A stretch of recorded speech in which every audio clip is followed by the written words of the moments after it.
साथियों, आप सभी का हमारे यूट्यूब चैनल में स्वागत, अभिनंदन है। आप सभी विद्यार्थियों के लिए मैं काव्य शास्त्र पाठ्यक्रम चला रहा हूँ, जिसमें भारतीय काव्य शास्त्र, पाश्चात्य काव्य शास्त्र तथा भारतीय नाट्य शास्त्र शामिल किए हूँ। हमने कैटेगरी यूट्यूब पर बना लिया है अलग-अलग। हिंदी साहित्य का इतिहास अलग चला रहा हूँ, काव्य शास्त्र का अलग प्लेलिस्ट है और हिंदी भाषा की उत्पत्ति एवं उसका विकास, उसकी अलग प्लेलिस्ट चल रही है। तो दोस्तों हम आज आप सभी को भारतीय काव्य शास्त्र की रूपरेखा परिचित कराने के लिए आए हैं। तो भारतीय काव्य शास्त्र से पहले एक वीडियो हमें डाला है, जिसमें सौंदर्य शास्त्र के बारे में हमने चर्चा किया है। क्योंकि काव्य शास्त्र में क्या है, सुंदरता। किसी भी काव्य की सुंदरता करने के लिए उसके जो काव्यों के अंग हैं, उनका प्रयोग किया जाता है, जैसे रस, छंद, अलंकार वगैरह वगैरह। तो हमने बताया कि इसका जो मूल है वो सौंदर्य है। तो सौंदर्य शास्त्र का हमने परिचय बताया आपको। हमने बताया कि आप पहली वीडियो में देखेंगे कि इसे यूनानी भाषा में एस्थेटिक नाम से जानते हैं। एस्थेटिक, यूनानी भाषा में इसे एस्थेटिक लोग बोलते थे। इसका अर्थ ये होता है एस्थेटिक का, इंद्रिय सुख की चेतना। यूनान के लोग इसे एस्थेटिक को इंद्रिय सुख की चेतना के नाम से जानते थे। और हमने आगे बताया कि भारतीय काव्य शास्त्र का जो मूल है, या किसी भी साहित्य का, उसमें अंततः सत्यम शिवम सुंदरम का ही परिवेश होता है अंततः। और हमने बताया कला क्या है। कला यानी कि एक ऐसी कौशल, जिस कौशल के कारण किसी चीज या किसी वस्तु या किसी मनुष्य के अंदर सुंदरता आ जाए, उसे कला कहते हैं। जैसे एक टूटी फूटी झोपड़ी हो और बढ़ई मिस्त्री मिलकर के उसको इतना बढ़िया सजा देते हैं, तो उनके अंदर जो कला है, वही वो कला है जिसके कारण वह सुंदर दिखने लगी। तो इसीलिए कहा गया है कि इसका जो मूल होता है कला का, वो सत्यम शिवम सुंदरम माना गया। और हमने आगे बताया कि कला दो प्रकार की होती है, एक उपयोगी कला, दूसरा ललित कला। ललित कला में हमने बताया कि 5 कलाएं, जिसमें पहला हमने सब सर्वश्रेष्ठ कला बताया काव्य कला, उसके बाद मूर्ति कला, उसके बाद संगीत कला, फिर चित्र कला और वास्तु कला। और एक दूसरा हमने बताया उपयोगी कला। उपयोगी कला के अंतर्गत बढ़ई, सुनार, लोहार इत्यादि जो हमारे आए दिन दिनचर्या में जो बनाते हैं, जो चीजें बनाने का, निर्माण का काम करते हैं, उन्हें उपयोगी कला के अंतर्गत रखा है। और आज का हमारा जो प्रकरण है, हमने लिया है भारतीय काव्य शास्त्र। भारतीय काव्य शास्त्र में जो भारतीय काव्य शास्त्रीय आचार्य रहे हैं, इन्होंने भारतीय काव्य शास्त्र में, काव्य मतलब होता है कवि, काव्य के अंदर कवि और उसके कर्म को ही काव्य कहा गया है। कवि जो करता है वही काव्य है। तो भारतीय जो काव्य शास्त्रीय आचार्य रहे, इन्होंने प्राचीन काल में ही कवि की महत्ता को हमारे वैदिक साहित्य में ही स्वीकार किया गया है। कवि की प्रशंसा में तो उन्होंने एक श्लोक ही लिख डाला है वैदिक शास्त्र में, कबीर मनीषी परिभू स्वयंभू। कबीर मनीषी परिभू स्वयंभू। कवि की प्रशंसा में उन्होंने इस श्लोक में कहा है कि कवि उस मनीषी के समान है, या उस मनीषी या उस विद्वान के समान है, जो संपूर्ण है, अपने आप में सर्वव्यापी है, सब कुछ जिसके अंदर समेट लेने की शक्ति हो। और वह परिभू, अर्थात स्वयं ब्रह्मा। ब्रह्मा स्वयं कहा जाता है कि वह स्वयं से उत्पन्न हुए और उन्हें सारी सृष्टि का निर्माण किया। उनके अंदर सब कुछ समेट लेने की शक्ति है, इसलिए उन्होंने धरती पर स्त्री पुरुष सबसे खूबसूरत चीज बनाया। फूल माला इत्यादि सब उन्होंने, फूल पत्तियां वगैरह, अपने तरह तरह के जंगल पत्ती आदि सबका निर्माण कहा जाता है, निर्माण करता है ब्रह्मा है। तो कभी उस मनीषी के समान, अर्थात ब्रह्मा के समान बताया गया है, अर्थात उस विद्वान के समान बताया गया है, जो अपने आप में सर्वज्ञ है, सब कुछ जानता है और वह किसी का ऋणी नहीं है। परिभू स्वयंभू, अर्थात वह स्वयं से ही, स्वयं के अनुभवों से कवि जो लिखता है, स्वयं के अनुभव, जो उसके जो भाव निकलते हैं, वही उस काव्य बन जाते हैं, वह किसी से नकल करके नहीं लिखता है। तो इसीलिए कहा गया है कबीर मनीषी परिभू स्वयंभू। तो कवि उस मनीषी के समान या उस विद्वान के समान है जो कंप्लीट है अपने आप में, स्वयंभू है। और आगे आपको बता दे रहे हैं ये काव्य किसे कहते हैं। काव्य जो कवि कर करता है वही काव्य है, तो कवि कर्म ही काव्य कहा गया है। आगे आपको बताते हैं कि साहित्य, हमने काव्य बताया, काव्य किसे कहते हैं, काव्य अर्थात कवि कर्म को ही काव्य कहते हैं। अब आइए बताते हैं आपको हम कि साहित्य शब्द की व्युत्पत्ति कैसे होती है, किस शब्द से साहित्य शब्द बना है। ठीक है, तो हम आइए काव्य आपको साहित्य शब्द की व्युत्पत्ति के बारे में बताने जा रहे हैं कि काव्य किसे कहते हैं, तो कवि कर्म ही काव्य है। तो आइए हम साहित्य के बारे में बताते हैं कि साहित्य शब्द की व्युत्पत्ति कैसे हुई है। तो साहित्य का अर्थ क्या है, तो साहित्य शब्द जो है ये साहित्य, साहित्य काव्य क्या है, कवि कर्म ही काव्य है। देखिए काव्य की परिभाषा अगर लिखना हो, कवि कर्म ही काव्य है। ठीक है, अब साहित्य शब्द की व्युत्पत्ति के बारे में जानिए। ठीक है, साहित्य शब्द की व्युत्पत्ति, तो साहित्य शब्द जो है ये इसकी उत्पत्ति सहित से हुई है। साहित्य का अगर सामान्य अर्थ कहें, इसकी व्युत्पत्ति कहें तो सहित कहेंगे, सहित, ये सहित शब्द है। ठीक है, साहित्य शब्द की जो व्युत्पत्ति हुई है वह सहित से मानी गई है, जिसका अर्थ होता है, इस सहित का अर्थ क्या होता है, सहभाव समन्विति। इसका अर्थ है सहभाव, सहभाव। ठीक है, इसका अर्थ है सहभाव। सहभाव का समझ नहीं रहे हैं कि साथ में रहकर, सहभाव जो सहयोग करे, सहभाव और समन्विति, समन्विति, समन्विति। तो साहित्य शब्द की व्युत्पत्ति सहित से हुई है, जिसका अर्थ होता है सहभाव या समन्विति। ठीक है, तो हमने बताया काव्य क्या है, और कवि की प्रशंसा में हमने बताया कि इस वैदिक साहित्य में लिखा गया है कबीर मनीषी परिभू स्वयंभू, अर्थात कवि उस मनीषी या उस विद्वान के समान है, इस सर्वज्ञ जो अपने आप में सर्वज्ञ है, सृष्टि करता है उसके समान, अर्थात स्वयं ब्रह्मा है कवि। और कवि जो काम करता है उसे काव्य कहते हैं। जहां न पहुंचे रवि वहां पहुंचे कवि के बारे में यह प्रशंसा लोकोक्तियां आप जान सकते हैं। और अगला हम बता रहे हैं साहित्य, तो साहित्य शब्द की व्युत्पत्ति सहित शब्द से हुई है। साहित्य का सीधा सीधा अर्थ सहित है, सहित का अर्थ है सहभाव या समन्विति। देखिए ज्यादातर पूछता तो नहीं है यह, लेकिन अब साहित्य पढ़ना है तो भाई साहित्य की शुरुआत तो हम करेंगे ही, कि जो साहित्य है, काव्य शास्त्र है, इसके अंग क्या है, तो इनके बारे में जो विशेष परिभाषाएं हैं, अगर आप बीए एमए कर रहे हैं तो वहां लिखेंगे तो बहुत अच्छा नंबर मिलेगा। इस तरह से अगर देखते हैं, या आप आईएएस पीसीएस की तैयारी कर रहे हैं तो अगर इस तरह से लिख देते हैं तो वहां बहुत जबरदस्त नंबर मिलेगा आपको। तो ये लेखन क्षमता और मानसिक क्षमता की वृद्धि से होगी। अब हो सकता है पूछ ही दे साहित्य शब्द की उत्पत्ति किससे हुई, तो सहित से हुई है, जिसका अर्थ होता है सहभाव या समन्विति। साहित्य का निर्माण शब्द और अर्थ के समन्वय से होता है।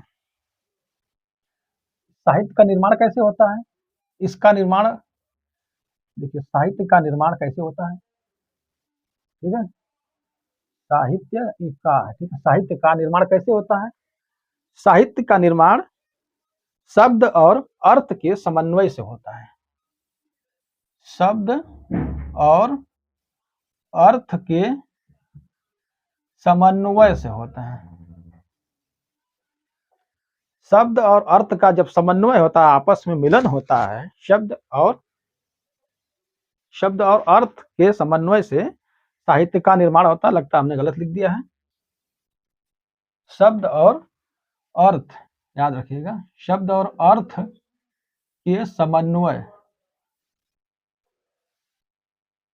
तो साहित्य का जो निर्माण होता है वह शब्द और अर्थ के समन्वय से माना जाता है। तो साहित्य का निर्माण कैसे होता है? तो साहित्य का निर्माण हमने बताया कि शब्द और अर्थ के समन्वय से, ठीक है।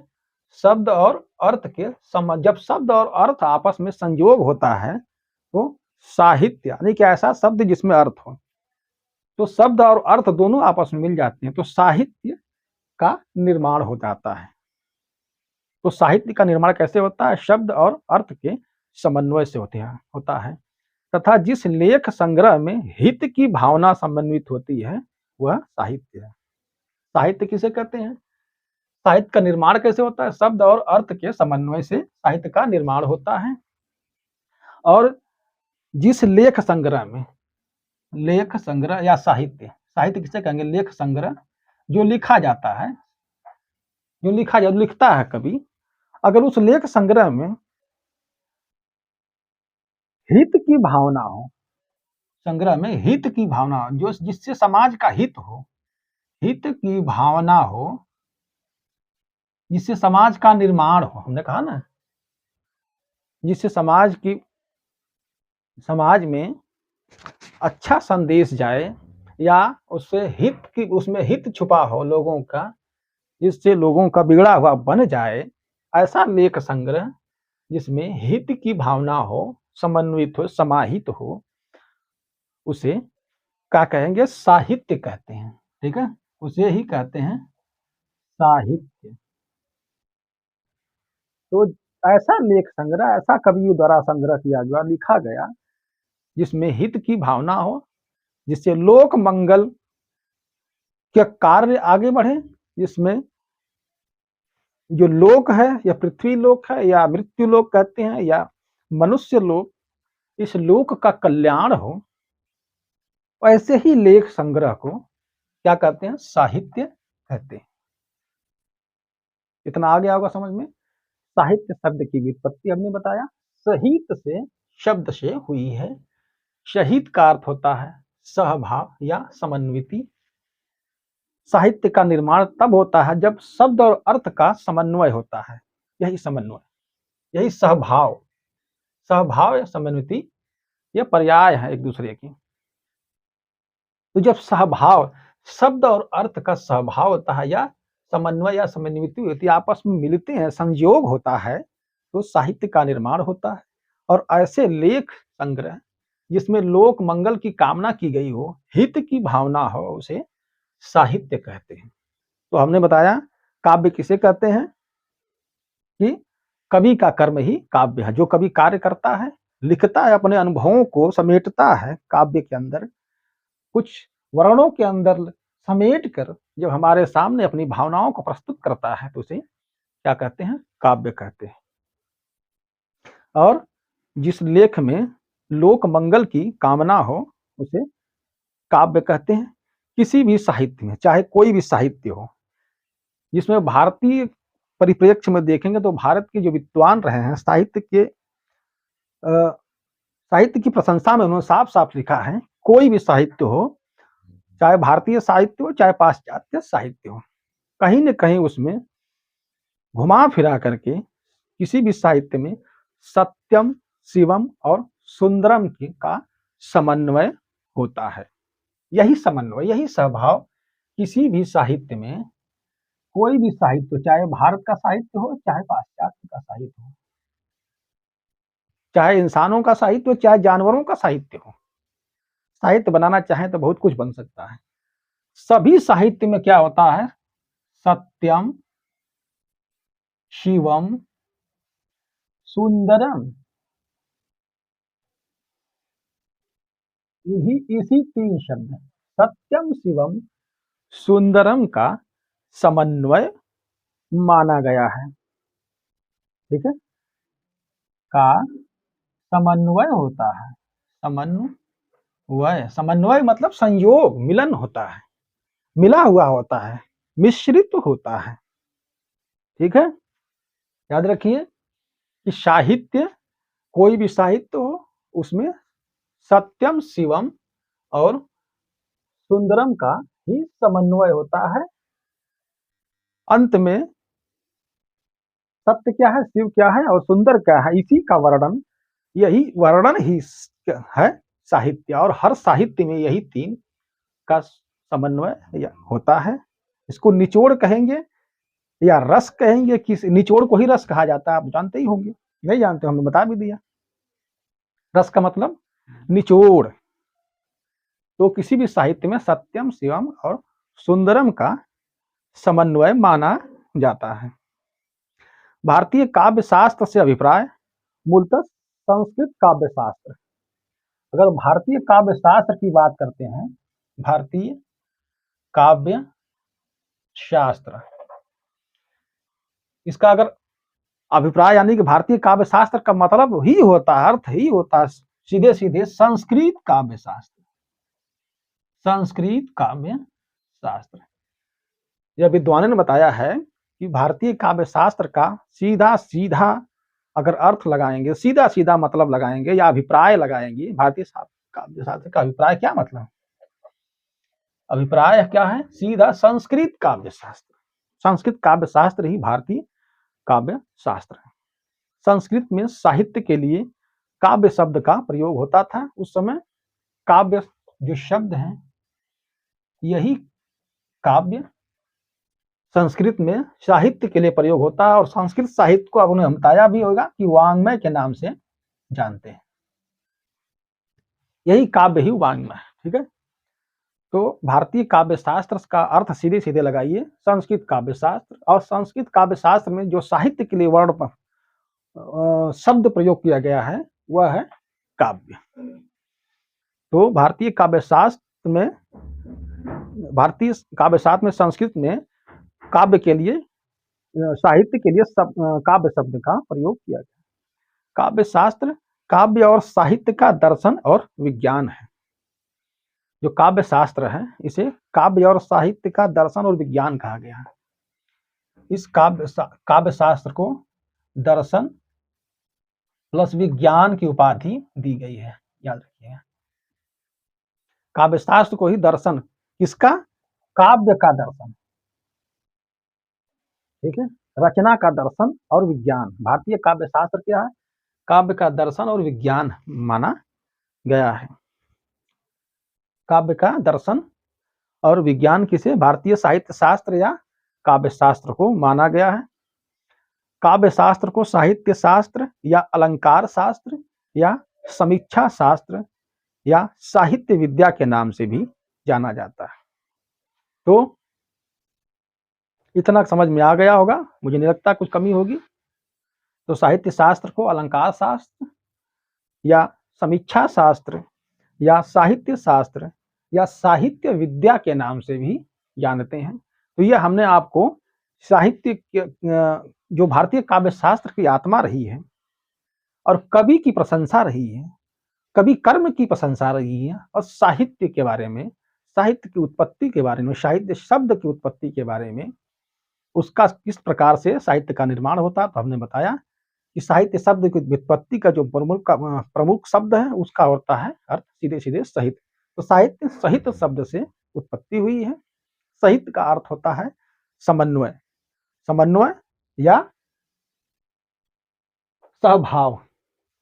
तो समन्विति और सहभाव, हमने बताया साहित्य का निर्माण शब्द और अर्थ के समन्वय से होता है। जिस लेख संग्रह में हित की भावना होती है, लोक मंगल की कामना होती है, जिससे लोक का कल्याण होता है, उसे ही साहित्य कहा गया है। ठीक है, साहित्य शब्द में जो साहित्य होता है इसमें सत्यम, शिवम और सुंदरम का सत्य समन्वय होता है। चाहे कोई भी साहित्य हो, भारतीय काव्य शास्त्र में जिसको अर्थ लगाते हैं, तो अगर सीधे सीधे संस्कृत काव्य शास्त्र से अर्थ लगाइए। काव्य शास्त्र में जो भारतीय काव्य शास्त्र में काव्य शास्त्र के लिए काव्य शब्द का यानी कि साहित्य के लिए, ये साहित्य के लिए, ठीक है, काव्य शब्द का प्रयोग हुआ है। और संस्कृत साहित्य को वांग्मय कहा जाता है। जो काव्य है वो क्या है, दर्शन और विज्ञान है, किसका, साहित्य का। अब आइए दोस्तों, हमने भारतीय काव्य शास्त्र की रूपरेखा आपके सामने रखा था और इसके बारे में जो कहा गया है विद्वानों द्वारा हमारे वैदिक साहित्यों में, उसके बारे में हमने बताया। अब आइए हम भारतीय जो काव्य शास्त्र है उसके कालों का वितरण करेंगे। भारतीय काव्य शास्त्र के जो काल रहे हैं उनका काल वितरण हम करते हैं। तो जो विद्वान हैं, जिन्होंने काव्यशास्त्रीय विद्वान है, जिन्होंने इसका वितरण किया है, उन्होंने सर्वसम्मति से इसे 4 भागों में या 4 कालों में वितरित किया है। तो भारतीय काव्य शास्त्र को 4 भागों में इसका वितरण किया गया है। दोस्तों, आइए हम भारतीय काव्य शास्त्र के कालों का वितरण कर देते हैं। इससे प्रश्न बनता ही बनता है, अगर नहीं पढ़ेंगे तो सिलेक्शन कभी नहीं हो सकता। तो काव्य शास्त्र को विस्तार से पढ़ लीजिए। इसमें ऐसे प्रश्न पूछे जाते हैं, एकदम बिल्कुल छोटे-छोटे, चिड़चिड़े प्रश्न। नहीं पढ़ेंगे सिलेक्शन नहीं होगा। तो भारतीय काव्य शास्त्र को 4 कालों में बांटा गया है। 4 कालों में बांटा है, 4 काल हैं इसकी। प्रथम काल कौन है? प्रारंभिक काल। प्रारंभिक काल, ठीक है। पहला काल प्रारंभिक काल नाम से। तो भारतीय काव्य शास्त्र का जो पहला काल विद्वानों ने रखा है वह प्रारंभिक काल नाम से रखा है। यह प्रारंभिक काल अज्ञात से 650 ईस्वी तक 650 ईस्वी तक इसका काल रखा गया है, ठीक है। तो भारतीय काव्य शास्त्र का प्रारंभिक काल, सबसे पुराना काल, प्राचीन काल कौन नाम से किया गया? प्रारंभिक काल नाम से जाना गया है। तो यह अज्ञात से 650 ईस्वी तक प्रारंभिक काल का समय रखा गया है। इस दौरान अज्ञात से 650 ईस्वी तक 2 लोगों का नाम बहुत महत्वपूर्ण है। 2 आचार्य हुए काव्य शास्त्र में, जो जिनको काव्य शास्त्र का ज्ञान होता है।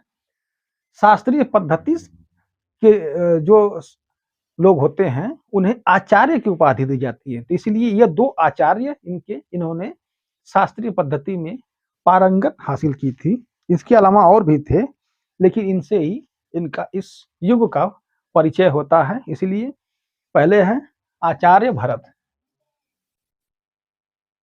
आचार्य भरत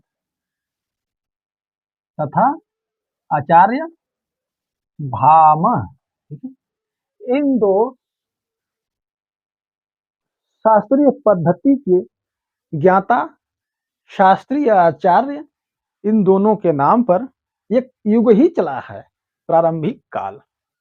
तो इन दोनों से इस युग का परिचय होता है, पहचान बनती है काव्य शास्त्र के क्षेत्र में, शास्त्रीय पद्धतियों के क्षेत्र में। इसलिए प्रारंभिक काल, जिसे प्राचीन काल भारतीय काव्य शास्त्र का जो रखा गया उसका नाम प्रारंभिक काल रखा गया है। इसका समय अज्ञात से 650 ईस्वी रखा गया है। इस दौरान 2 काव्य शास्त्री या शास्त्रीय आचार्य प्रसिद्ध हुए। कौन कौन से? आचार्य भरत और आचार्य भामह। दूसरा काल जो वितरण किया गया है वो रचनात्मक काल। रचनात्मक काल, ठीक है। दूसरे काल को रचनात्मक काल के नाम से जाना गया। तो यह काल 650 से 850 ईस्वी तक, 650 ईस्वी से 850 ईस्वी तक इसका समय निर्धारित किया गया है। 650 ईस्वी से 850 ईस्वी तक इसका समय निर्धारित किया गया किसका? रचनात्मक काल का। रचनात्मक काल में कौन कौन रहे हैं इस दौरान? आचार्य भामह और आनंदवर्धन। आचार्य भामह प्लस आनंदवर्धन। आनंदवर्धन, ये 2 आचार्यों की ज्यादा प्रसिद्धि रही, इसलिए इन दोनों को मान लिया गया है और बहुत से आचार्य इसमें आएंगे। तो रचनात्मक काल में प्रसिद्ध आचार्य हुए आचार्य भामह। भामह अज्ञात काल में भी 650 के आसपास रहे होंगे, संक्रमण काल चल रहा होगा। तो उस दौरान आचार्य भामह और आनंदवर्धन, ये 2 लोगों को का काल रहा रचनात्मक काल। तीसरा निर्णयात्मक काल। निर्णयात्मक काल, तीसरा काल रखा गया है निर्णयात्मक काल। यह 850 ईस्वी से इसका काल 1050 ईस्वी तक, 1050 ईस्वी तक इसका काल निर्धारित किया गया। किसका? निर्णयात्मक। यानी कि जो तीसरा काल है 850 से 1050 तक, याद रखिएगा, पूछ सकता है, इसे निर्णयात्मक काल कहा गया है। अर्थात इस काल में बहुत सी चीजें निर्णयात्मक रही हैं। इस काल में आनंदवर्धन और मम्मट को रखा गया है। आनंदवर्धन प्लस मम्मट, आचार्य मम्मट, ठीक है। तो 850 से 1050 के बीच में आनंदवर्धन और मम्मट रहे। इनके बीच में बहुत सारे आचार्य रहे होंगे, हैं भी। तो निर्णयात्मक काल में प्रसिद्ध रहे आनंदवर्धन और आचार्य मम्मट। और चौथा है व्याख्या काल। इस काल में व्याख्याएं ज्यादा लिखी गई, तो यह है व्याख्या काल। चौथा काल जो वितरण किया गया भारतीय काव्य शास्त्र में वह व्याख्या काल। यह व्याख्या काल 1050 ईस्वी से 1750 ईस्वी तक रखा गया। यानी व्याख्या काल आचार्य विश्वनाथ यानी पंडित राज जगन्नाथ जी, यही चलते हैं ना 17वीं शताब्दी में, तो आचार्य विश्वनाथ और पंडित जगन्नाथ जी रहे हैं। इस काल तक आते आते यह व्याख्या काल नाम से इसकी व्याख्या की गई है, या इसे रखा गया है, इसका नाम रखा गया है। इस समय मम्मट और जगन्नाथ हुए।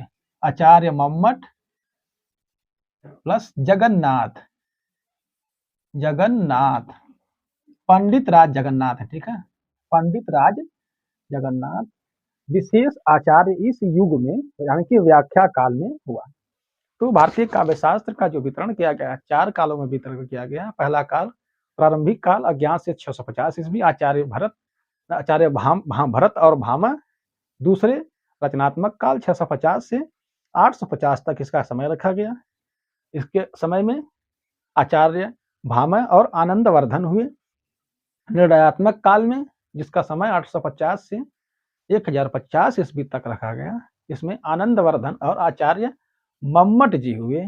और व्याख्या काल, जिसे व्याख्या काल कहते हैं, 1000 यानी कि प्राचीन हिंदी जो पुरानी हिंदी है उसके बाद का जो काल आता है, जब हिंदी का काल आ जाता है तो व्याख्या काल इसे भारतीय काव्य शास्त्रीय विद्वानों मनीषियों ने इसे व्याख्या काल रखा। इस काल का नाम व्याख्या काल। पूछ सकता है कि चौथा काल किस नाम से जाना गया 1000 के बाद, तो यह व्याख्या काल नाम से जाना गया। तो 1050 से 1750 तक व्याख्यात्मक रचनाएं हुई, क्योंकि काव्य शास्त्र पर ज्यादा से ज्यादा व्याख्या अगर देखेंगे आप हम, तो सबसे ज्यादा व्याख्याएं इसी काल में हुई हैं। पंडित राज जगन्नाथ हुए, आचार्य विश्वनाथ हुए, कालिदास त्रिवेदी हुए, बहुत से इस तरह के लोग हुए जो विद्वान हुए। केशव दास हुआ, बहुत से लोगों ने काव्य शास्त्रीय व्याख्या किया है। चिंतामणि का नाम सुन सकते हैं, केशव दास हुए। ऐसे बहुत से व्याख्यात्मक काल रहा है। तो उस काव्य शास्त्र की व्याख्या सबसे ज्यादा इस युग में, इसलिए इस काल का नाम व्याख्यात्मक काल रखा गया है। अब हमने भारतीय काव्य शास्त्र हमने भारतीय काव्य शास्त्र के परिप्रेक्ष्य में यह रूपरेखा आज हमने रखा। तो आज के लिए बस इतना। हम अगले वीडियो में मिलेंगे जो भारतीय काव्य शास्त्र की संप्रदाय रहे हैं, तो उसमें जो प्रश्न बनता है TGT, PGT, net, JRF, assistant professor, Jharkhand, Uttarakhand, KVS, NBS आदि जो राज्यों में बन रहा है, उनमें सबसे ज्यादा 6 संप्रदाय रहे। इन्हीं 6 संप्रदायों से सबसे ज्यादा प्रश्न बनता है। तो आज हमने आपको भारतीय काव्य शास्त्र की रूपरेखा रखा, काव्य का परिचय दिया, हमने कवि का परिचय दिया, कवि की प्रशंसा किया, साहित्य के बारे में बताया, उसकी व्युत्पत्ति के बारे में बताया, और काव्य जो भारतीय काव्य शास्त्र है उसके कालों का हमने वितरण किया। तो आज के लिए बस इतना ही। अगले वीडियो में मिलेंगे भारतीय काव्य शास्त्र के प्रमुख 6 संप्रदायों को लेकर मिलेंगे। आप इसको जरूर पढ़िएगा, इसमें से प्रश्न फंसता ही फंसता, जो हमने भारतीय काव्य शास्त्र की रूपरेखा रखा है। रूपरेखा तैयार कर लेंगे तो कहीं न कहीं आपको लेखन क्षमता या मानसिक क्षमता, मानसिक दक्षता आपकी बहुत जबरदस्त हो जाएगी। इस रूपरेखा को जरूर आप देखिएगा। और अगले वीडियो में मिलते हैं जिसका नाम होगा भारतीय काव्य शास्त्र के प्रमुख 6 संप्रदाय। तब तक के लिए नमस्कार।